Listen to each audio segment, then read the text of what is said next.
Last episode में हमने देखा था कि जुनू और यूजुनू ए रैंक के गेट को क्लियर करने के लिए यहाँ पे आ चुके थे। जुनू अपने शैडो सोल्जर को समन करता है। आगे जुनचुल मानामीटर से शैडो सोल्जर को चेक कर रहा था। वो अपने मन में कहता है ये सारे समन किए हुए बीच तो बी रैंक या उससे ऊपर के हैं। इस जैसी स्ट्राइक स्क्वाड को आराम से ए रैंक के गेट के अंदर जाने का परमिट मिल जाएगा। इसने तो उन सब का मजाक बना दिया। जो स्पेशल ट्रीटमेंट देना चाहिए या नहीं इसके बारे में बहस कर रहे थे। आगे जुनचुल जुनू से कहता है ये सभी अंदर जा सकते हैं। तभी हम देखते हैं कि जुनचुल भी आर्मर पहन लेता है। उसको ऐसा देख के जुनू और यूजुनू दोनों भी काफी ज्यादा हैरान हो जाते हैं। जुनचुल उनसे कहता है चेयरमैन ने मुझे ऑर्डर दिया है कि मैं तुम दोनों को ऑब्जर्व करूं। वो जानना चाहते हैं कि इस रेड का आइडिया सेफ है या नहीं। क्या अभी के लिए मैं एक सर्विलियंस टीम का प्रतिनिधि के रूप में आपके साथ चल सकता हूँ? जुनू उससे कहता है पर आपके लिए ये ठीक होगा?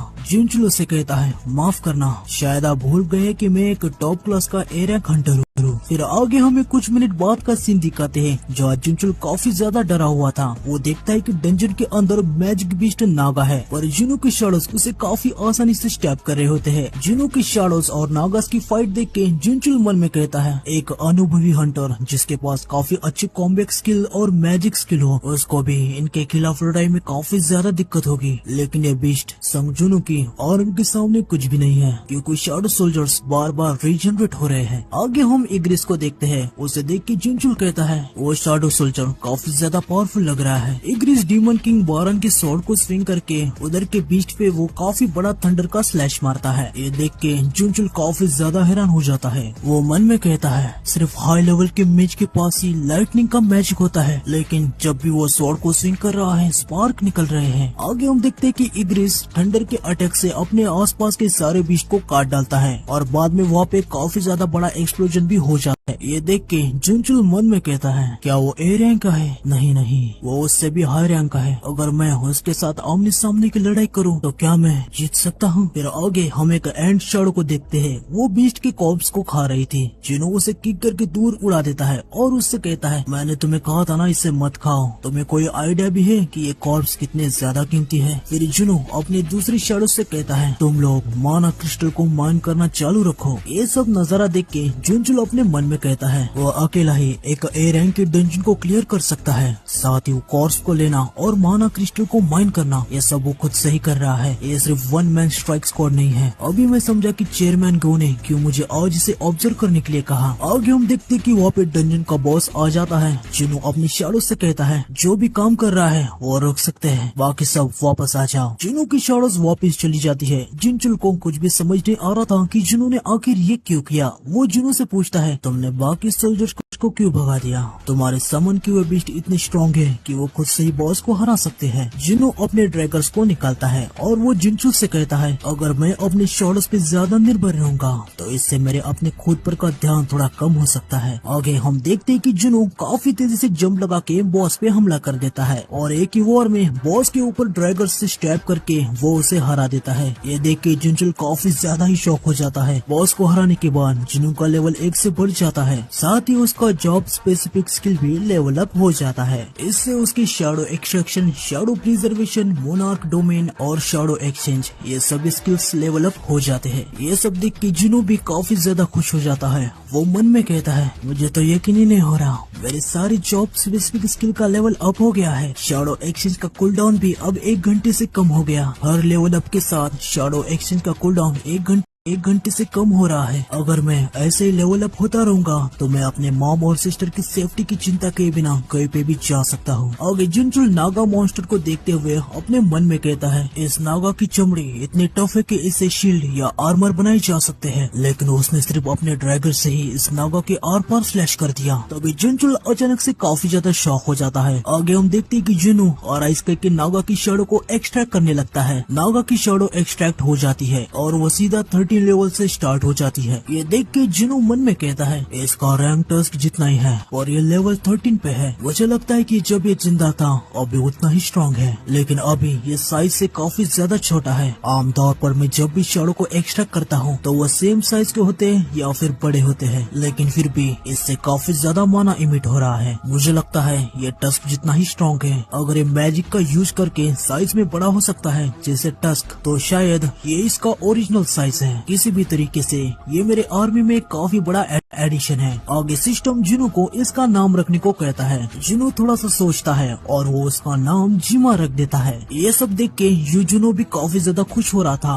वो मन में कहता है क्या बात है, उन्होंने इतने पावरफुल मॉन्स्टर को भी अपने समन बीस्ट में बदल दिया, सच में वो काफी ज्यादा ग्रेट है। तभी डंजन हिलने लगता है। यूजुनो जिनो से कहता है अभी हमें बाहर जाना चाहिए सर। जिनो से कहता है ठीक है। जिनो कॉर्प्स को देखता है और कहता है तो इन कॉर्प्स का क्या किया जाए। आगे हम रिपोर्टर्स को देखते हैं जो कि काफी ज्यादा डरे हुए थे। डर के मारे उनके पसीने छूट रहे थे। फिर आगे हमें इसका कारण पता चल जाता है। डंजन के अंदर से टस्क बाहर आने लगता है। अपने साथ वो कॉर्प्स को लेके आता है और रिपोर्टर्स में से एक बंदा कहता है यहाँ से भागो, लेकिन तुरंत दूसरा बंदा कहता है नहीं रुक जाओ, वो तो संगजुनु का समन किया हुआ बीस्ट है। तब ये लोग समझ जाते हैं कि गेट अभी क्लियर हो चुका है। आगे हम देखते हैं कि सारे रिपोर्टर्स टस की फोटो निकालने लगते हैं और हम देखते हैं कि टस भी स्माइल देता है। जिनहू, जिनचुल और यूजुनो गेट के अंदर से बाहर आ जाते हैं। आगे यूनो कहता है सर अब तो यहाँ पे और भी ज्यादा रिपोर्टर्स हैं। जिनो से कहता है हाँ तुमने सही कहा, देख के लग रहा है ये सभी हमारे पहले रेड में बहुत ही ज्यादा इंटरेस्टेड है। साइड में हम देखते हैं कि जिनचुल की हालत एकदम टाइट होके रखी है। आगे हमें मिस्टर गो और जिनचुल को दिखाते हैं। जिनचुल मिस्टर गो को डंजन के अंदर क्या क्या हुआ वो सब कुछ बता देता है। उसकी हालत अभी भी काफी ज्यादा बुरी होती है। यह सब सुनने के बाद मिस्टर गो जिनचुल से कहते हैं मिस्टर हो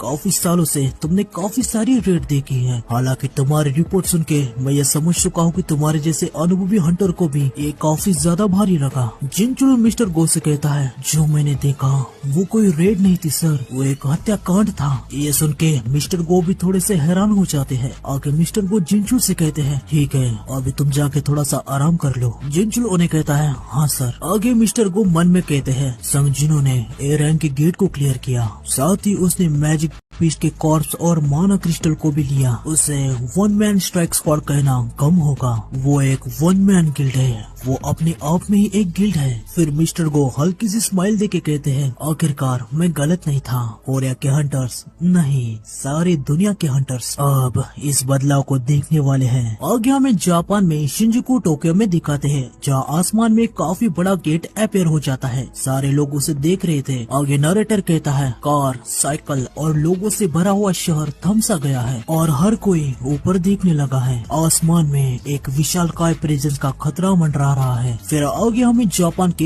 हंटर एसोसिएशन को दिखाते हैं जहाँ जापान के ब्लेड, फैंटम, इनविंसिबल किंग्स और स्नोवी माउंटेन इन सारे मेजर गिल्ड को यहाँ पे बुलाया गया है। उनमें से एक गिल्ड के कुछ हंटर बात कर रहे थे। वो कहते हैं सारे गिल्ड को यहाँ पे बुलाया गया है, इसका मतलब है कि कुछ बड़ी बात है। फिर वो तीनों पीछे देखते हैं। पीछे ब्लेड गिल्ड के हंटर्स थे, वो अभी यहाँ पे आ गए थे। उन्हें देखते हुए इन तीन हंटर में से कोई कहता है अरे वो तो सुगीमोटो है ना, ब्लेड गिल्ड का वाइस मास्टर, और वो उनके एस रैंक के हंटर्स है। तभी दूसरा बंदा कहता है बेवकूफ, अब वो वाइस गिल्ड मास्टर नहीं है, अब वो गिल्ड मास्टर है। ब्लेड गिल्ड ने जेजू आइलैंड पे अपने 7 एस रैंक हंटर को गवा दिया जिसमें गोतो रुचु भी था। तभी साइड वाला एक हंटर कहता है मैंने सुना ये सब इसलिए हुआ क्योंकि वो चेयरमैन मात्सुमोटो के घटिया प्लान को अंजाम दे रहे थे। वैसे वो एस रैंक के ऊपर अधिकार रखते हैं तो उन्हें अच्छे से सर्व करना चाहिए। अभी ब्लेड गिल्ड के कुछ ही दिन बाकी है। उनमें से ही कोई एक और हंटर कहता है किससे पता, अगर अभी हम अपना खेल खेलेंगे तो शायद हम भी जापान के ग्रेटेस्ट गिल्ड बन जाए। तभी सारे ब्लेड गिल्ड के हंटर्स इन्हें घूर के देखते हैं और वो 3 हंटर तुरंत अपना मुंह मोड़ के वहाँ से जाने लगते हैं। मिनोरू कहता है वो लूजर्स कहीं के हमारी आंखों में आंखें तक नहीं डाल सकते, अभी मिस्टर गो नहीं रहे इसलिए वो अहंकारी बन रहे हैं। आगे कनाए कहती है मैंने र्यूमर सुना है फाउंटेन गिल्ड स्नोवी गिल्ड और माउंटेन गिल्ड को अपने अंदर शामिल करने वाला है। अगर वो दोनों गिल्ड कंबाइन हो जाएंगे तो उनके पास हमारी तरह ही 4 एस रैंक हंटर हो जाएंगे। ये सब सुन के सुगीमोटो कहता है अच्छा तो एक साथ मिलने से वो सोचते हैं कि उनका गिल्ड जापान का बेस्ट गिल्ड बन जाएगा, क्या बता मजाक है। अगर सारे गिल्ड भी कंबाइन हो जाएंगे ना फिर भी उनका हमसे कोई मैच नहीं है। आगे हम देखते हैं कि ये सारे कॉन्फ्रेंस रूम में आ जाते हैं। जापान के प्राइम मिनिस्टर मात्सुमोटो पे बहुत ही ज्यादा गुस्सा थे। वो कहते हैं हंटर एसोसिएशन ने टोक्यो के अंदर जो एस रैंक का गेट ओपन हुआ है इसके बारे में हमें क्यों नहीं बताया, और मात्सुमोटो तुम्हारी एसोसिएशन हमें बहाना दे रही है कि गेट को मेजर करने के लिए कुछ भी नहीं था, हमें सच क्या है ये बताओ, अगर डंजन ब्रेक हो गया तो फिर क्या होगा। मात्सुमोटो कहता है एस रैंक के हंटर इतने स्ट्रॉन्ग नहीं है कि वो एस रैंक के गेट को क्लियर कर सके, पर अगर नेशनल लेवल हंटर हो तो कुछ बात बन सकती है। तभी वहाँ पे किसी एक गिल्ड का मास्टर कहता है प्राइम मिनिस्टर आज अपने जापान की सारे सारे मेजर गिल्ड के गिल्ड मास्टर को यहाँ बुलाया है। हम जानते हैं कि ये प्रॉब्लम कितना ज्यादा सीरियस है। जेजू आइलैंड पे क्या हुआ इस बात से क्लियरली ये कहा जा सकता है कि आगे क्या हो सकता है। तभी दूसरे गिल्ड का मास्टर कहता है, निराशावादी विचार इस सिचुएशन में कोई भी मदद नहीं करने वाले, हमें एक पक्का प्लान बनाने की जरूरत है। कहा जाए तो थॉमस अंद्रे को हायर करने के बारे में क्या ख्याल है। ये सुन के तुरंत और एक गिल्ड का गिल्ड मास्टर कहता है, तुम्हें लगता है कि कंट्री के पास इतना पैसा है कि वो उस जैसे किसी को रिक्रूट कर सकते हैं। इसके अलावा हम अभी दुनिया में जितने भी अवेलेबल हंटर हैं उनकी खोज कर रहे हैं, लेकिन अचानक से गेट की बढ़ोतरी के कारण कुछ ही देश है जो हमें हंटर भेज सकते हैं। ये सब सुन के प्राइम मिनिस्टर कहते हैं, मुझे नहीं पता कि कितने हंटर इस रंग के गेट को निपटाने के लिए तैयार होंगे। तभी सुगीमोटो कहता है, एक हंटर जो हमारी हेल्प करेगा अगर हम उसे पैसा देते रहेंगे, और वो है बैरियर स्पेशलिस्ट यूरी ऑर्लॉफ। मैं उसे इस मिशन में का प्लान कर रहा हूँ। आगे हम एक वैन को देखते हैं जिसके अंदर जिनो होता है जो कि अपने ऑफिस की तरफ जा रहा था। जिनो कहता है, मुझे तो यकीन ही नहीं हो रहा कि मैं 101 लेवल पर हूँ। मुझे 100 लेवल पर कॉर्टिनेंट टेम्पल की की मिली थी और 101 लेवल पे मेरे सारे जॉब स्पेसिफिक स्किल के लेवल बढ़ गए हैं। मुझे आगे देखना है कि जब मैं 102 लेवल पर पहुँच जाऊंगा तो क्या होगा। जिनो अपनी गाड़ी को पार कर लेता है और वो मन में कहता है, मैं सोच रहा हूँ कि जिनो खुद से ऑफिस को कैसे संभाल रहा है। वैसे गिल्ड मास्टर जो काफी ज्यादा मोटिवेटेड है, ये होना काफी अच्छी बात है, लेकिन हमें जरूर और भी लोगों को हायर करना चाहिए। तभी जुनू वो भी चैन को देखता है। जुनू को देख के चैन तुरंत वहाँ से भागने लगती है, लेकिन जुनू तुरंत उसके पास आ जाता है। वो उससे कहता है, तुम मुझसे क्यों भाग रही हो और तुम मेरे ऑफिस के पास क्या कर रही हो। चैन उसे कहती है, वो बात ऐसी है कि मैंने अपनी कार तुम्हारे पार्किंग लॉट में ही छोड़ दी थी। ये सुन के जुनू समझ जाता है। वो अपने मन में कहता है, अरे हाँ मैं तो भूल ही गया, इसकी कार पार्किंग लॉट में है और वो इसलिए रह गई क्योंकि लास्ट टाइम हमने शैडो एक्सचेंज का यूज किया था। चाइन जुनू से कहती है, क्या अभी तुम फ्री हो। ये सुन के जुनू कुछ भी नहीं कहता। आगे चाइन बड़ी मुश्किल से जुनू से कहती है, तुमने स्विन के साथ फोटो क्यों लिया, क्या वो सच में अब तुम्हारे लिए काम कर रही है। अगर ऐसी बात है तो वो क्यों हायर हुई और मैं नहीं। क्या एक इस रैंक किसी ए रैंक से बेहतर नहीं है। क्या तुम दोनों डेट तो नहीं कर रहे ना। मैं ये सब तुम्हें इसलिए पूछ रही हूँ क्योंकि बिंगो चाहता था कि मैं तुमसे तुम्हारे पावर के बारे में तुम्हें एक मैसेज पहुंचाऊं। ये सुन के जुनू काफी ज्यादा हैरान हो जाता है। वो चैन से कहता है, रुक जाओ, चलो ऊपर जाके बात करते हैं। आगे वो दोनों ऑफिस में आ जाते हैं। चैन कहती है, यहाँ पे तो कोई भी नहीं दिख रहा। जुनू उसे कहता है, वॉइस गिल्ड मास्टर अभी भी अपने काम से बाहर है। ये सुन के चैन बहुत ज्यादा नर्वस हो जाती है और वो कहती है, इसका मतलब ये है कि हम बस दोनों ही है यहाँ पे। जुनू चैन के लिए कॉफी बनाने लगता है और वो उसे पूछता है, तो मिस चा मुझे बताइए कि बिंगो ने मेरे लिए मैसेज कैसे छोड़ा। चैन उसे कहती है, उस दिन मैंने एक आवाज सुनी। आगे हम देखते कि चैन मरने ही वाली थी, पर वहाँ पे बिंगो उसका हाथ पकड़ के उसे बचा लेता है और वो चैन से कहता है, प्लीज उसे बताओ उसके अंदर जो पावर्स है उसे वो बच के रहे। किसी ने मुझे अनंत अंधेरे में खींच लिया, अब मैं खुद नहीं रहा, लेकिन अभी भी मैं होश में था और मेरे खुद के सेंसेस भी बरकरार थे। पर मुझे ऐसा महसूस हुआ कि मैं सिर्फ उसके लिए और उसकी सेवा करने के लिए एक गुलाम बन के वापिस जिंदा हुआ हूँ। लेकिन डरावनी बात तो ये है कि मुझे उसे सर्व करने में खुशी महसूस हो रही थी। ये सब सुनने के बाद चैन बिंगो से कहती है, तुम्हारे कहने का क्या मतलब है। बिंगो वापस जाने लगता है। जाते जाते वो चैन से कहता है, उसकी पावर्स बहुत ही ज्यादा स्ट्रॉन्ग और डरावनी है, इसके बारे में उसे बताना बहुत ही ज्यादा जरूरी है। याद रखो, संग जुनू की असली आर्मी उसकी असली आर्मी है। बिंगो बस इतना ही बता पाया था। इसके बाद हमें जुनू को सीधा एक डंजन के अंदर दिखाते हैं। जुनू मन में कहता है, मैं सोच रहा हूँ कि जो भी उसने कहा अगर वो सच है तो अब इस पॉइंट पे स्ट्रॉन्ग बनने से ज्यादा जरूरी है कि मुझे अपनी पावर्स के सोर्स के बारे में पता लगाना होगा। आगे हम देखते हैं कि जिनू की शैडोज डंजन के बीस्ट को खत्म कर रही होती है। उन्हें देख के जिनू खाते खाते जिनू से पूछता है, सर इन्हें देख के मुझे अपने पुराने दिन याद आ रहे हैं। जिनू उसे कहता है, खाते समय बात मत करो। आगे यू जिनू से पूछता है, आपकी शैडो सोल्जर खुद से इधर उधर जा सकते हैं तो आप इन्हें इधर ही छोड़ के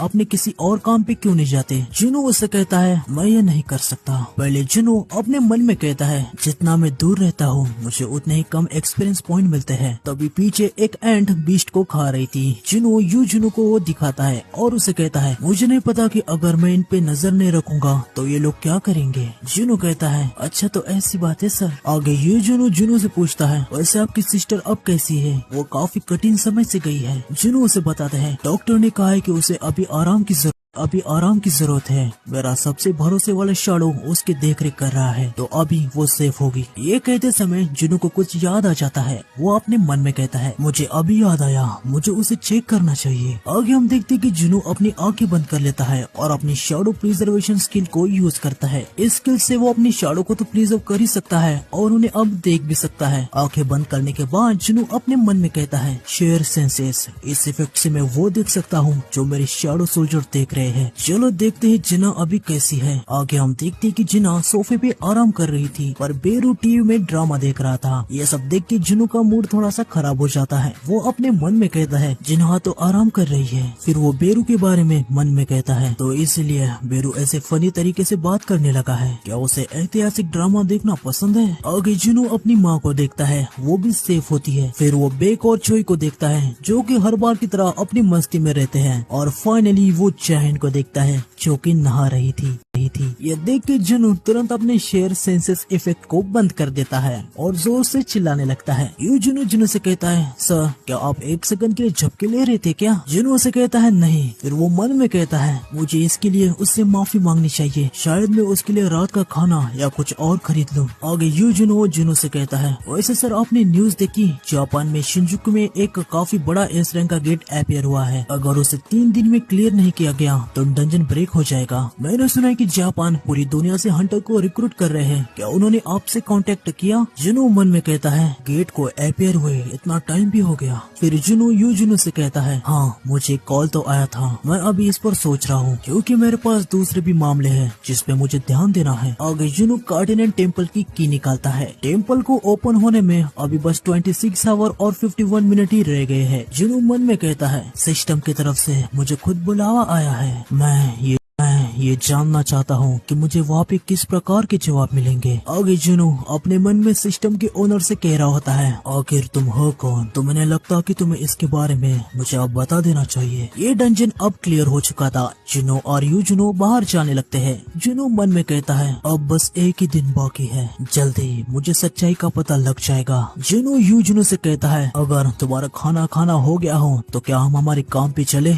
जुनू कहता है कि हाँ सर बिल्कुल चलते हैं। आगे हमें जापान की तरफ का सीन दिखाते हैं जहाँ इन्होंने यूरी ऑर्लॉफ को बुला लिया था। यूरी कहता है, मेरा नाम है यूरी ऑर्लॉफ और तुम्हें इसके बारे में तो पता ही होगा कि दुनिया में लोग मुझे बेस्ट सपोर्ट टाइप हंटर से जानते हैं। मुझे ब्लेड गिल्ड द्वारा भेजी गई फाइल देखने का मौका मिला और मैं कहना चाहता हूँ कि सारे रहवासियों को निकालने का डिसीजन काफी स्मार्ट था। हालांकि ऐसा लग रहा है कि आपके पास मैन पावर की कमी है। सुगीमोटो कहता है, हाँ हर गिल्ड का एक एस रैंक का हंटर जापान में जितने भी ए रैंक के डंजन अपीयर हुए हैं उनको संभाल लेंगे। यह हमारे गिल्ड के लिए भी सेम है। हम 3 रेड में पार्टिसिपेट करने वाले हैं और एक एस रैंक का हंटर पीछे रहने वाला है। ये सुन के यूरी कहता है, नहीं ऐसा नहीं होगा, तुम इस प्लान से तुम्हारे देश को कैसे प्रोटेक्ट करोगे? आगे यूरी बहुत ही ज्यादा घटिया तरीके से हंसने लगता है और इनसे कहता है, मुझे 3.6 बिलियन डॉलर चाहिए, ये एक दिन में 10 मिलियन डॉलर होगा। मुझे हायर कर लो और मैं गेट को उतना होल्ड करूंगा जितना तुम चाहो। ये सुनने के बाद सुगीमोटो को काफी ज्यादा गुस्सा आ जाता है। वो यूरी से कहता है, क्या एक दिन का 1 मिलियन डॉलर? यूरी कहता है, हाँ टोटल 1 साल के लिए 3.6 बिलियन डॉलर और तुम्हारा देश बच जाएगा। मैं 36 ट्रिलियन डॉलर की मांग नहीं कर रहा, ये थॉमस आंद्रे से काफी कम है जो तुम्हें चार्ज करता। ये सब सुनने के बाद मिनोरू कनाए से कहता है, कनाए क्या तुम्हें रशियन पता है? वो शराबी आखिर क्या कह रहा है? कनाए कहती है, मुझे नहीं पता, लेकिन ये सुनने में बिल्कुल भी अच्छा नहीं लग रहा।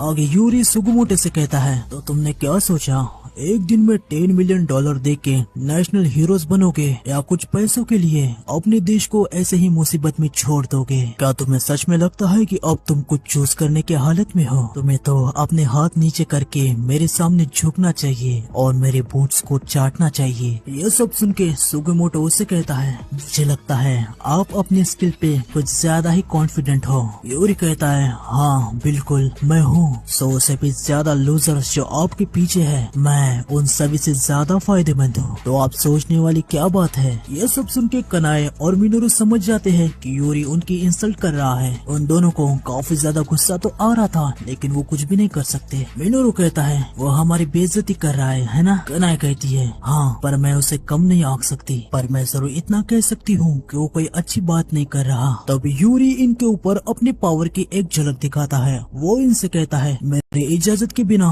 तुम 1 इंच तक नहीं हिल सकते, लेकिन फिर भी तुम अपनी पूरी कोशिश करके देखो। हम देखते हैं कि मिनोरू और कनाए अपनी पूरी ताकत लगा रहे थे, लेकिन वो कुछ भी नहीं कर पा रहे थे। मिनोरू मन में कहता है वो इतना स्ट्रॉन्ग है कि उसने हमारी मूवमेंट को रोक दिया, पर हम तो एक एस रैंक के हंटर है। फिर कनाए अपने मन में कहती है लानत है, मुझे ऐसा फील हो रहा है कि किसी ने मुझे बांध के रखा है। आगे यूरी इनके मजे लेते हुए सुगीमोटो से कहता है तुम अपने साथियों को बचा लो और मैं तुम्हारे लिए बोनस में उस एस रैंक गेट को ब्लॉक कर दूंगा। ये सुनने में कैसा लग रहा है, ये काफी अच्छा ऑफर है ना। सुगीमोटो उसे कहता है आपके एबिलिटी दिखाने के लिए थैंक यू, हालांकि मुझे नहीं लगता कि गवर्नमेंट आपके बताए हुए प्राइस के लिए साइन करेगी। सुगीमोटो कांपते हुए अपने मन में कहता है क्या इस बंदे पे भरोसा करना हमारा बेस्ट चॉइस है या फिर हमारे लिए बस एक बेट होगा। फिर सुगीमोटो यूरी से कहता है मैं अपने शब्दों को वापस लेता हूँ, अगर आपको कोई दिक्कत ना हो तो क्या मैं एक कॉल कर सकता हूँ। यूरी उसे कहता है कि हाँ कर लो।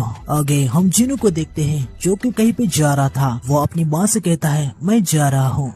जुनू की माँ उसे कहती है जिनू मुझे तुम्हारे लिए चिंता करने की तो कोई जरूरत नहीं है ना। ये सुन के जिनू थोड़ा सा हैरान हो जाता है, लेकिन वो तुरंत अपनी माँ से कहता है बिल्कुल नहीं माँ, मैं बस एक अपॉइंटमेंट के लिए जा रहा हूँ, मैं जल्दी वापस आ जाऊंगा। आगे हम देखते हैं कि कार्डिनन टेम्पल खोलने के लिए बस 1 ही मिनट रह गया था। आगे वो 1 मिनट भी गुजर जाता है। जिनू चाबी को बाहर निकालता है। सिस्टम जिनू को बता देता है कि कार्डिनन टेम्पल की लोकेशन अब रिवील हो गई है। तो आज के एपिसोड में बस इतना ही, मिलते हैं नेक्स्ट एपिसोड में। सायोनारा।